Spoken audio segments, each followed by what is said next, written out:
সকালবেলা একটা লেবুর রস আর বেকিং সোডা বা সোডিয়াম আমি প্রতিদিন সকালবেলায় খাওয়ার চেষ্টা করছি ইনশাল্লাহ। এটা খাই হলো আপনার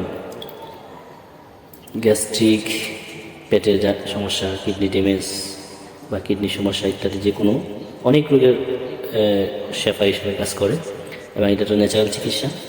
আমি সাধারণত চিকিৎসার ক্ষেত্রে আমার দুজন প্রিয় ডাক্তার, অবশ্যই তাদের সাথে আমার কোনো পরিচয় নেই, কিন্তু শুধু ইউটিউবে দেখে তাদেরকে আমি ফলো করি এবং আমার খুব প্রিয় ডাক্তার মুজিবুল হক এবং ডাক্তার জাহাঙ্গীর কবির। ইনশাল্লাহ ভিডিও ডিসক্রিপশনে আমি তাদের এটা দিয়ে দিব, লিঙ্কটা দিয়ে দিব। ইনশাল্লাহ আপনারাও সুস্থ থাকার জন্য, সুস্থ শরীরের জন্য তাদের এটাকে ফলো করতে পারে, তাদের লাইফস্টাইল ফলো করতে পারে ইনশাল্লাহ। একটা লেবু রস চিপো হয়ে গেছে, এই হলো লেবুর রস। এখন এটাতে বেকিং সোডা মেশাবো।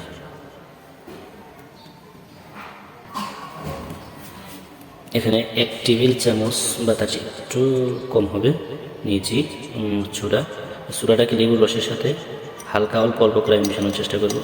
মেশানোর পরে ভিতরে দেখবেন আপনি একটা জাজ বা পাকড় উঠবে, তো আস্তে আস্তে মিশাবেন যতক্ষণ পর্যন্ত এটা জাজটা কমে না আসবে ততক্ষণ পরে পানি মিশাবো না। এটা আস্তে আস্তে পাকড় উঠবে, মিশানো শেষ। দেখেন একটা জাজ উঠতেছে, পাকড় উঠতেছে। এটা যখন পাগলটা শেষ হবে তখন এটার সাথে আমি একটু পানি মিশিয়ে দিব, 1 গ্লাস পরিমাণ।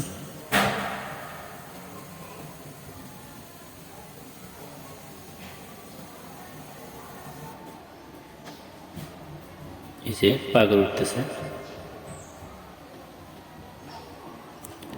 লেবুর রসটা পাগল উঠতেছে।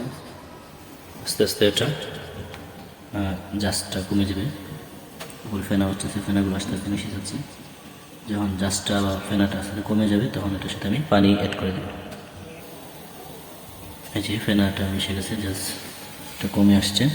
এখন আমি এটাতে পানি মিশিয়ে দেব, গ্লাস পরিমাণ পানি মিশিয়ে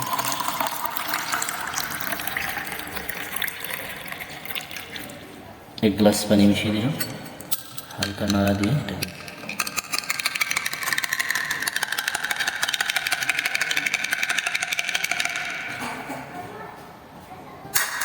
আলহামদুলিল্লাহ। এখন আমি এটাকে খেয়ে নিচ্ছি। তো ইনশাল্লাহ আপনি এভাবে প্রতিদিন সকালবেলা খালি পেটে, ঘুম থেকে উঠে খালি পেটে ফজর নামাজের পর 1 গ্লাস একটা লেবুর রস এবং 1 টেবিল চামচ সোডিয়াম মিশিয়ে খাবার খেতে পারেন। এবং প্রত্যেক দিন রাতের শোয়ার খাবার খাওয়া 2 ঘন্টা পর, রাতের ঘুমানো আধা ঘন্টা আগে আপনি এটা খাইতে পারেন। ইনশাল্লাহ গ্যাস্ট্রিক সহ আরও বিভিন্ন রোগ থেকে আল্লাহ তাআলা হয়তো শেফা দান করবেন। এটা একটা ন্যাচারাল চিকিৎসা, এটা কোনো পার্শ্ব প্রতিক্রিয়া নেই। আমি করছি এবং আমাদের দুজন প্রিয় ডাক্তার মুজিবুল হক এবং ডাক্তার জাহাঙ্গীর স্যারকে খুব মন থেকে মহব্বত করি এবং ওনাদের ফলো করে এটা করছি। আপনারাও ইনশাল্লাহ করতে পারেন। ভিডিও ডেসক্রিপশনে আর তাদের লিঙ্কগুলো ইনশাল্লাহ আমরা দিয়ে দিব। সো এখন তো সাথে থাকার জন্য সবাইকে ধন্যবাদ। ভালো থাকবেন। আসসালামু আলাইকুম রহমতুল্লাহ।